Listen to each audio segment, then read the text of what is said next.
Hello, I'm Lance, and welcome to Dozing Off.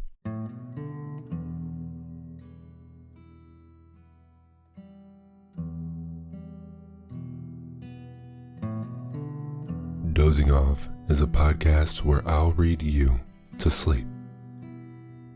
I'll narrate short stories and classic literature in this deep and relaxing tone to allow you to put your overactive mind at ease and doze off.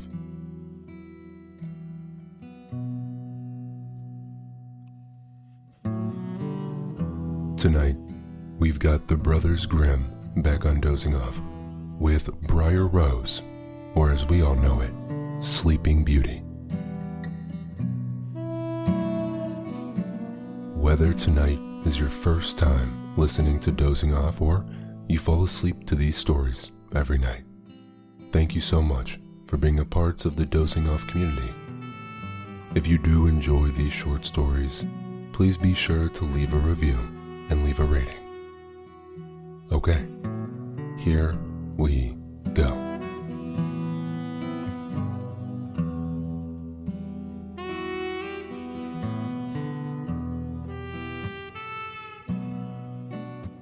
Sleeping Beauty, Briar-Rose.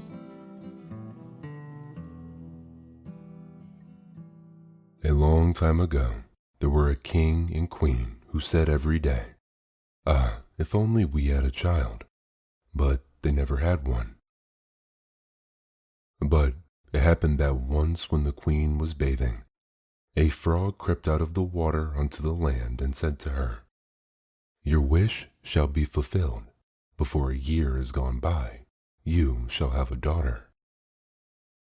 What the frog said came true, and the queen had a little girl who was so pretty that the king could not contain himself for joy, and ordered a great feast. He invited not only his kindred, friends, and acquaintance, but also the wise women, in order that they might be kind and well disposed towards the child.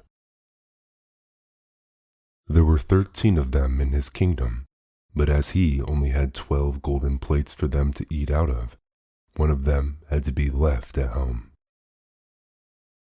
The feast was held with all manner of splendor, and when it came to an end, the wise women bestowed their magic gifts upon the baby. One gave virtue, another beauty, a third riches, and so on with everything in the world that one can wish for. When 11 of them had made their promises, suddenly the 13th came in.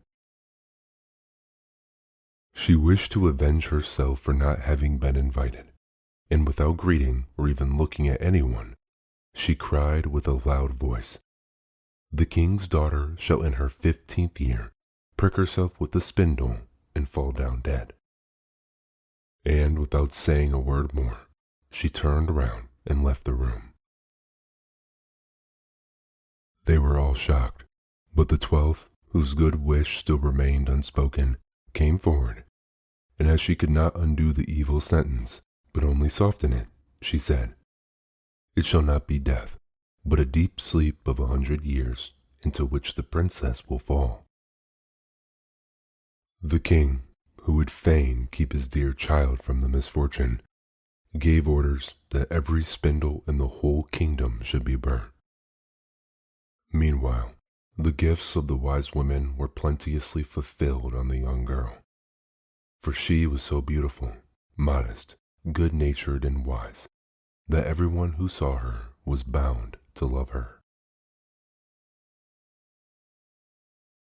It happened that, on the very day when she was 15 years old, the king and queen were not at home, and the maiden was left in the palace quite alone. So she went round into all sorts of places, looked into rooms and bedchambers just as she liked, and at last came to an old tower. She climbed up the narrow winding staircase and reached a little door. A rusty key was in the lock, and when she turned it, the door sprang open, and there in a little room sat an old woman with a spindle, busily spinning her flax. "Good day, old dame," said the king's daughter. "What are you doing here?" "I'm spinning," said the old woman, and nodded her head. "What sort of thing is that rattles round so merrily?" said the girl. And she took the spindle and wanted to spin too. But scarcely had she touched the spindle when the magic decree was fulfilled, and she pricked her finger with it. And in the very moment when she felt the prick, she fell down upon the bed that stood there and lay in a deep sleep. And this sleep extended over the whole palace. The king and queen, who had just come home and had entered the great hall, began to go to sleep, and the whole of the court with them. The horses too went to sleep in the stable, the dogs in the yard, the pigeons upon the roof, the flies on the wall. Even the fire that was flaming on the hearth became quiet and slept. The roast meat left off frizzling, and the cook, who was just going to pull the hair of the scullery boy, because he had forgotten something, let him go and went to sleep. And the wind fell, and on the trees before the castle not a leaf moved again. But round about the castle there began to grow a hedge of thorns, because every year became higher, and at last grew close up around the castle and all over it, so that there was nothing of it to be seen, not even the flag upon the roof. But the story of beautiful sleeping Briar-Rose, for so the princess was named, went about the country, so that from time to time kings' sons came and tried to get through the thorny hedge into the castle. But they found it impossible, for the thorns held fast together as if they had hands, and the youths were caught in them, could not get loose again, and died a miserable death. After long, long years, a king's son came again to that country, and heard an old man talking about the thorn hedge, and that a castle was said to stand behind it, in which a wonderfully beautiful princess named Briar-Rose had been asleep for 100 years, and that the king and queen and the whole court were asleep likewise. He had heard, too, from his grandfather, that many kings' sons had already come and had tried to get through the thorny hedge, but they had remained sticking fast in it and had died a pitiful death. Then the youth said, "I am not afraid. I will go and see the beautiful Briar-Rose." The good old man might dissuade him as he would, but he did not listen to his words. But by this time, the 100 years had just passed, and the day had come when Briar-Rose was to awake again. When the king's son came near to the thorn hedge, it was nothing but large and beautiful flowers, which parted from each other of their own accord, and let him pass unhurt. Then they closed again behind him like a hedge.